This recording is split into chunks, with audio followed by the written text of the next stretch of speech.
Olá pessoal, meu nome é Pedro. Estamos aqui no módulo 2 do nosso curso de dimensionamento do sistema solar fotovoltaico, onde estamos abordando aqui os componentes que constituem o sistema solar fotovoltaico.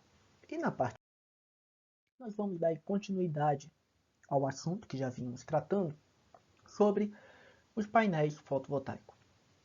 Vamos falar sobre o efeito de sombreamento. Primeira coisa, apesar de dessa foto aí parecer a sombra de um edifício vizinho, quando falamos de sombra, eu não me restringo à sombra de um prédio, de uma árvore, não, mas também a uma sujeira em cima do painel, né, uma folha, cocô de passarinho, coisas do tipo, que possam prejudicar que a luz do sol tenha contato com a célula, tá ok? Pois bem, estamos falando de uma tecnologia que precisa da luz do sol para gerar energia elétrica. Bom, isso é óbvio. Então a sombra vai diminuir essa energia que vai ser gerada. Mas o problema não para por aí. O problema é que no módulo, se uma célula deixa de funcionar, ela pode trazer uma instabilidade às demais células daquele módulo, ao ponto de que, além da geração de energia cair muito, aquela célula que deveria estar gerando energia e deixou de gerar, ela vira uma carga. Ela começa a consumir energia. E isso pode fazer ela aquecer e ela vir a estragar. Ou seja, dando um prejuízo aí para o nosso painel. E como que nós podemos driblar essa situação aí? Com um diodo de desvio, conhecido como bypass.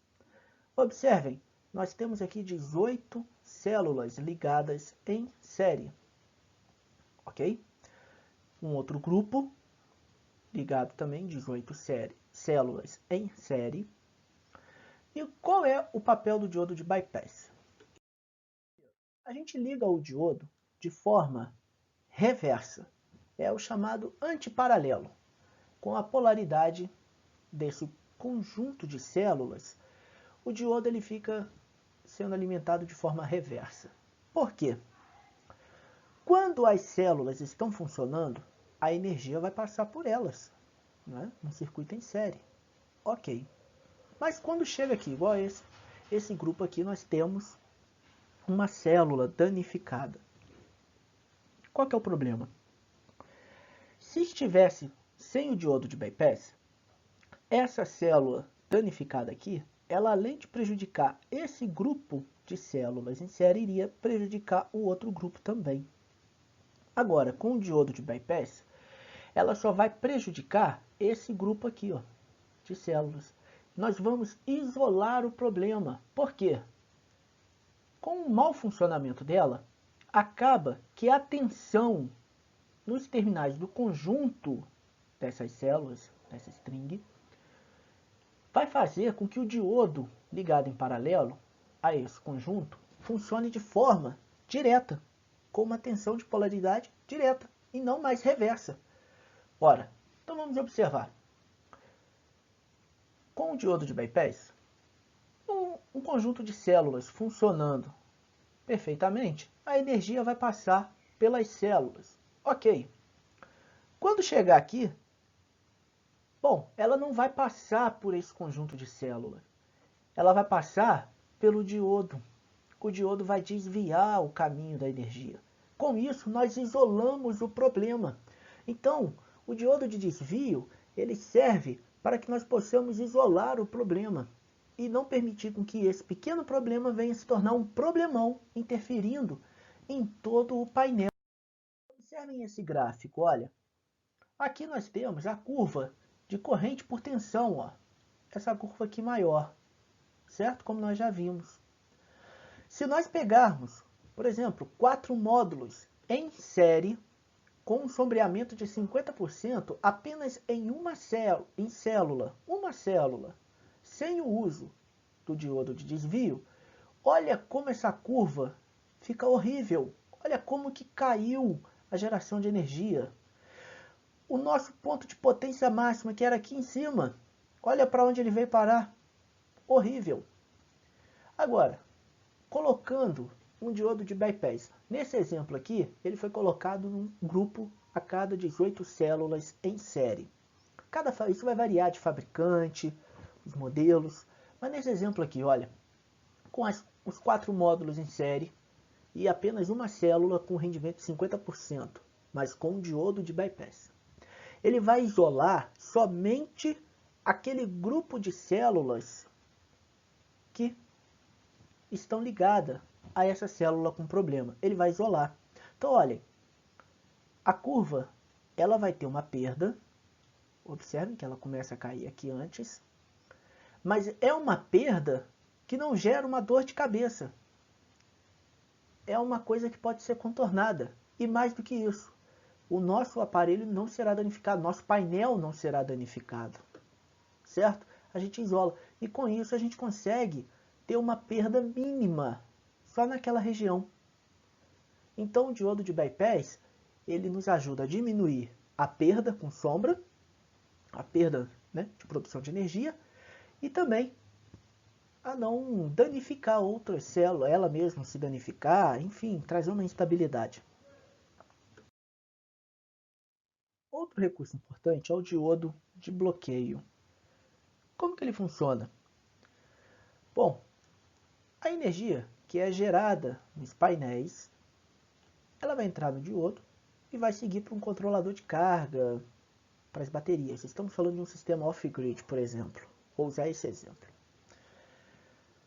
À noite já é o contrário. Isso aqui deixa de produzir energia. E agora as baterias é que tem uma polaridade maior. Então o diodo de bloqueio, ele serviria para evitar com que a energia retorne para os painéis e fazendo dos painéis se tornarem elementos de carga. Ele bloqueia, porque ele vai ser reversamente polarizado. Esse é o papel dele, então, é evitar com que a energia volte para os painéis. O sistema on-grid também tem essa proteção. Só usei aqui o off-grid para citar a bateria. Então, olha lá, o diodo de bloqueio. Ligado, polarizado diretamente com o diodo, olha, a energia foi gerada, ok, foi para o controlador de carga. À noite, deu um problema no sistema? Bom, a energia da bateria, ela não volta para o módulo. Não só a questão de problema, mas a própria ausência de geração de energia, né? Não permite com que a energia da bateria volte para os painéis. Aqui nós temos também a adição de fusíveis, tanto no polo positivo quanto no negativo, ligado em série. Por que isso? É uma segurança a mais, porque só o diodo não é uma garantia de segurança. Então adicionamos aqui um fusível para proteger melhor o nosso circuito. Aqui nós temos um selo do Inmetro, né, que vai falar aí com respeito à eficiência energética do produto, com a categoria dele. Aqui nós temos o exemplo C, e isso tem uma ligação direta com o nosso empreendimento, o retorno que vamos ter, né? Então é uma coisa que a gente tem que tomar cuidado, tem que se atentar para isso. Vamos falar um pouco sobre as baterias. Olha, para início de conversa, o sistema fotovoltaico ele usa muito bateria para armazenar energia. Seria o único meio? Não. Podia ser até de forma magnética, com supercapacitores, ou até de forma mecânica. Não sei, durante o dia uma bomba joga energia para um reservatório no alto do morro.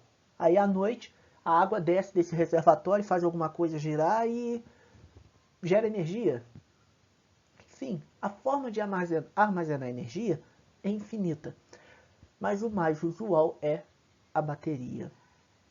E as baterias elas são importantes para o momento em que os painéis não estão gerando energia. Ou seja, um período sombras da noite, coisas do tipo. E nós vamos ter aí um conjunto de baterias associadas em série ou em paralelo, que é para nos dar a tensão que precisamos, a corrente, né, que vai poder ser fornecida ao circuito, certo? E essas baterias, ela tem um armazenamento sob forma de energia química. Bom, o funcionamento de uma bateria, nós temos uma noção, todo mundo já ouviu falar, que são placas metálicas inseridas em um eletrólito. Uma com cargas negativa, outra com cargas positiva. E isso faz com que o fluxo, de cargas, isso aqui vai gerar uma corrente. Pois bem, nós temos as baterias primárias, que são as baterias descartáveis, e temos as baterias secundárias, que são as recarregáveis. As baterias primárias são usadas em objetos pequenos, pilha, de controle, essas coisas. Apesar que hoje também já tem muito recarregável, bateria de relógio, coisas do tipo. As recarregáveis já é para algo que é usado com muita frequência no sistema solar fotovoltaico, vai ser uma dessa. Aqui nós temos uma bateria, vamos olhar internamente como que ela é feita. Nós temos aqui os terminais, positivo e negativo, certo? Vamos puxar para fora aqui, essa parte interior, e vamos começar a destrinchar. Bom, nós temos aqui placas positivas, temos aqui placas com polo negativo. Vamos olhar como que é aqui dentro. Vamos desfragmentar mais um pouco. Olha, nós temos aqui uma placa negativa. Esses quadrados brancos aqui, como vocês podem ver, é um papel separador microscópico. É uma coisa muito pequena. Ele só serve para não permitir que a placa negativa entre em contato direto com a placa positiva, certo? E então é feito para fazer essa isolação interna, para que possa haver aí o fluxo da carga sem haver um curto aí dentro. Isso, claro, no ambiente com eletrólito. Pois bem, o Sol, ao incidir luz sobre um painel fotovoltaico, ele vai mandar carga, para o conjunto de baterias. Então ele vai carregar. E na ausência desse elemento aqui, as baterias estando carregadas, elas vão descarregar, ou seja, elas vão mandar energia para a nossa carga, para atender a nossa demanda. É esse o princípio de funcionamento. É bem direto. Bom, alguns parâmetros da bateria que devem ser observados, como a energia específica, que é a sua capacidade de energia por unidade de massa. Também temos a densidade energética, que é a capacidade de energia por unidade de volume. A eficiência, que é a relação entre a saída útil e a entrada, ou seja, é a tensão de carga dividido pela tensão de descarga, ou ampere-hora carga dividido por ampere-hora por descarga. A autodescarga se trata da perda de carga quando a bateria ela não está em uso. É um processo químico interno dela. Ela em si ela tem uma descarga por dentro. A profundidade de descarga é o quanto da capacidade nominal da bateria foi retirado a partir do estado de plena carga. Os parâmetros a serem observados na bateria, nós vamos ter aí a tensão nominal, que é a tensão média durante o processo de descarga, e a sua capacidade, que é a quantidade de amperes-hora ou de energia. Como nós podemos ver aqui nessa foto, essa é uma bateria com a tensão nominal de 12 volts e uma capacidade de 120 ampere-hora. A vida útil das baterias pode ser expressa por números de ciclo ou por períodos de tempo. E fatores como profundidade de descarga, corrente de descarga e a temperatura, elas vão influenciar diretamente na vida útil das baterias. E geralmente o fim da vida útil da bateria é quando a mesma só pode fornecer 80% da sua capacidade nominal, em um estado de plena carga. A manutenção, o controle de temperatura e o controle de carga e descarga contribuem para a conservação da vida útil. Observem aqui nesse gráfico, olha, a influência da temperatura na vida útil, né? Olha, temos aqui temperatura 3, que é maior que a 2, que é maior que a 1. Então, a menor temperatura, olha aqui o gráfico, olha, vida útil. Observa, pela profundidade de descarga. À medida que a temperatura está aumentando, ó, a temperatura 2 é maior, a temperatura 3, que é ainda maior, observa que a vida útil e a profundidade de descarga também estão diminuindo. Ou seja, a temperatura, o local onde vão estar essas baterias tem também uma influência muito forte no rendimento do nosso sistema, para ele dar o retorno ao investimento que vai ser feito. Causas de problemas com bateria. Normalmente uma descarga profunda por longos períodos de tempo, isso não é bom. A sobrecarga da bateria, a utilização inadequada delas. Então, temos que saber operar com as baterias e saber usá-las para não forçarmos elas demais e isso também diminuir a vida útil dela. Consequências dos problemas, né, com baterias, nós vamos ter aí a sulfatação, a sedimentação e a hidratação, a diminuição da vida útil, o aumento da resistência interna da bateria, as perdas de material ativo, que pode acarretar aí até em um curto-circuito. Aqui nessa tabela, nós podemos ver os tipos de tecnologias que são utilizadas aí para fazer a bateria. A mais usual, que é a de chumbo ácido, certo? Nós temos aí um eletrólito, que é um ácido sulfúrico. Aqui ele vai dar alguns valores da densidade energética, a eficiência, a vida útil, a vida cíclica, né? Esses detalhes aqui são interessantes para nós observarmos na hora de fazermos a análise do que compensa utilizar no nosso sistema. Esse quadro é mais para uma consulta. Bom, é mais comum nós utilizarmos as baterias seladas e estacionárias. As baterias seladas, né, elas não precisam ficar trocando o eletrólito, adicionando água, nada disso. Ela é blindada, digamos assim, são fechadas. E estacionárias, porque elas não são baterias feitas para vibrações, movimentos, são feitas para ficar em um ambiente parado. Por exemplo, a bateria de um carro pode até vir a ser selada, mas ela não será estacionária, porque o carro fica ali com as vibrações do movimento. No sistema fotovoltaico, nós podemos trabalhar aí com uma estacionária.